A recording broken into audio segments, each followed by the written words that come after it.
날마다 쓰는 나의 신앙일기 TV 데일리 큐티 나무향기입니다. 오늘은 출애굽기 32장 7절에서 14절을 묵상하겠습니다.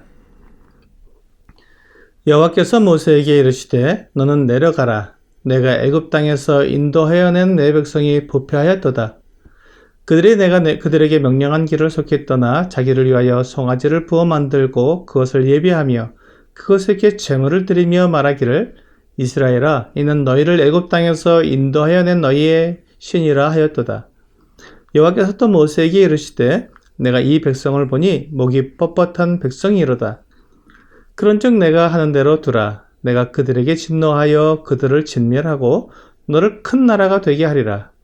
모세가 그의 하나님 여호와께 구하여 이르되 여호와여, 어찌하여 그 큰 권능과 강한 성으로 애굽 땅에서 인도해 내신 주의 백성에게 진노하시나이까?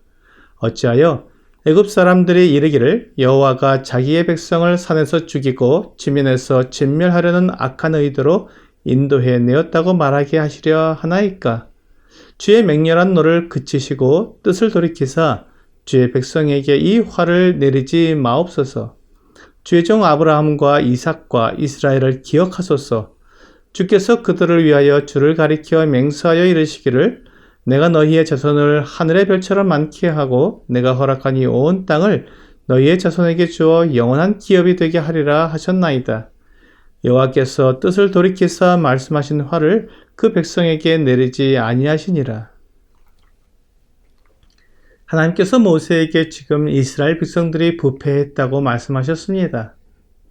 하나님께서 산 아래 이스라엘 백성들이 하나님을 버리고 송아지 우상을 만들어 섬기며 제물을 드리는 것을 보셨습니다. 그래서 그들이 부패했다고 말씀하신 것입니다. 이스라엘 백성은 모세가 산 위에 올라가 있는 40일을 기다리지 못해 부패해 버렸습니다. 하나님을 떠나 우상에게로 간 것입니다. 그들이 애굽에서 나와 이곳 시내산에 오기까지 그들이 보았던 하나님의 능력을 다 잊고 그들의 필요를 따라 만들어진 신을 구한 것입니다. 하나님은 이 백성이 목이 뻣뻣하고 하나님 앞에 굴복할 줄 모르는 백성이라고 말씀하셨습니다. 이들은 조금만 틈이 나면 비집고 나가서 하나님을 떠나려고 하는 백성들입니다. 사실 무섭고 두려우며 그 앞에 엎드려야 하는 절대적인 하나님을 섬기는 것이 쉬운 일은 아닙니다. 오히려 만들어진 신은 사람들이 마음대로 할 수 있기 때문에 더 즐겁게 섬길 수 있을 것입니다. 그러나 만일 만들어진 신을 섬기려고 한다면 차라리 신을 섬기지 않는 것이 더 즐거울 수 있습니다. 그래서 많은 무신론자들이 신이 없다고 주장하면서 마음대로 살겠다고 말하고 있는 것입니다.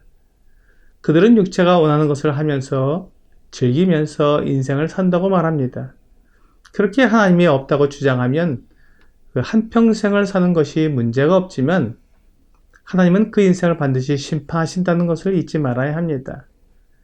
전도자는 전도서 11장 9절에서 이와 같이 말하고 있습니다.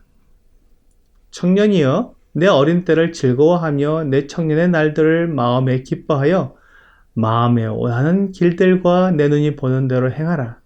그러나 하나님이 이 모든 일로 말미암아 너를 심판하실 줄 알라. 그렇습니다. 청년이 마음에 원하는 길들과 눈이 보는 대로 행한다면 그 일이 어떤 일이겠습니까? 그것은 쾌락과 유흥과 오락과 성적인 타락입니다. 청년들에게 그런 일을 실컷 즐기라고 한다면 그들이 얼마나 좋아하겠습니까? 전도자는 청년에게 그렇게 해보라는 것입니다. 하지만 그들이 기억해야 하는 것이 있다고 말합니다. 그것은 하나님이 이 모든 일로 말미암아 너를 심판하실 줄 알라는 것입니다. 사람들은 이 세상을 살면서 내 마음대로 내가 내 인생의 주인이 되어 살아야 사람 사는 것 같다고 말하지만 하나님은 그들에게 이렇게 말씀하십니다. 하나님이 이 모든 일로 말미암아 너를 심판하실 줄 알라.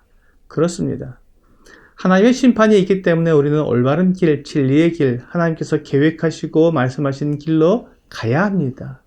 하나님의 심판은 아무도 피할 수 없기 때문에 하나님의 심판에 의해 영원한 멸망에 던져진다면 그것은 너무나도 무서운 일이고 끔찍한 일입니다. 이제 본문에서 하나님께서 모세를 시험하셨습니다. 하나님께서 이 부패한 민족을 다 멸하고 모세를 통해 새로운 민족을 만들겠다고 말씀하신 것입니다. 하나님은 얼마든지 그렇게 하실 수 있는 분이십니다. 그런데 모세는 하나님 앞에서 자기의 중심을 분명하게 드러내서 말씀을 드리고 있습니다. 모세는 하나님의 영예와 하나님의 약속을 중요시 여기는 사람이었습니다. 모세는 자기의 영광보다 하나님의 영예가 더 중요했습니다.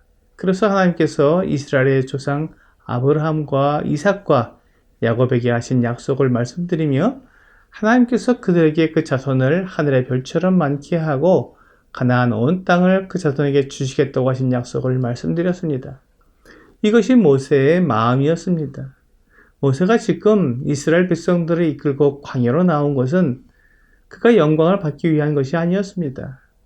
그는 다만 하나님께서 그에게 명령하신 대로 이스라엘 백성들을 가나안에 들어가게 하는 그 역할을 하기 원했습니다.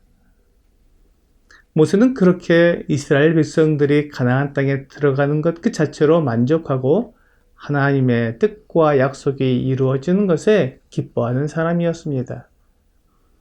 이것이 하나님께서 사용하시는 사람들의 공통점입니다. 하나님의 사람들은 언제나 하나님의 영광을 생각하고 그 영광을 위해 자기 생명을 드립니다. 모세는 하나님의 약속은 언제나 이루어지며 하나님께서 하신 약속이 이스라엘 백성들의 생명임을 알았던 것입니다. 모세가 하나님의 약속을 기억하며 하나님께 이스라엘 백성들을 위해 구하자 하나님께서 이스라엘 백성들에게 내릴 화를 내리지 않으셨습니다. 모세가 이스라엘 백성들을 구한 것은 하나님의 약속을 기억했기 때문입니다. 하나님은 말씀하신 것을 반드시 지키는 분이라는 것을 모세가 믿었습니다. 그리고 그것을 하나님께 말씀드렸습니다. 이것이 하나님께서 약속을 잊으셨다는 뜻이 아닙니다. 모세가 자기의 마음을 하나님의 약속을 통해 나타낸 것입니다. 예수 그리스도를 믿고 구원받은 그리스도인들은 자기 행위로 의롭게 된 것이 아닙니다. 하나님께서 예수 그리스도 안에 약속하신 그 약속을 믿음으로 의롭게 된 것입니다. 로마서 3장 28절은 그러므로 사람이 의롭다 하심을 얻는 것은 율법의 행위에 있지 않고 믿음으로 되는 줄 우리가 인정하노라 라고 말씀하고 있습니다. 오늘의 적용 질문을 보겠습니다. 나는 하나님께서 나에게 하신 약속을 가지고 있습니까? 하나님께서 나를 의롭다고 하시는 것은 나의 행위를 통해서가 아니라 오직 하나님의 약속을 믿는 믿음을 통해서라는 것을 알고 감사를 드립니다. 오늘 나를 의롭다고 말씀해 주시고 나를 하나님의 자녀로 삼아 주시는 이 모든 은혜가 하나님의 약속에 의한 것임을 알고 믿어 구원을 얻는 귀한 시간이 되기를 주 예수님의 이름으로 기도합니다.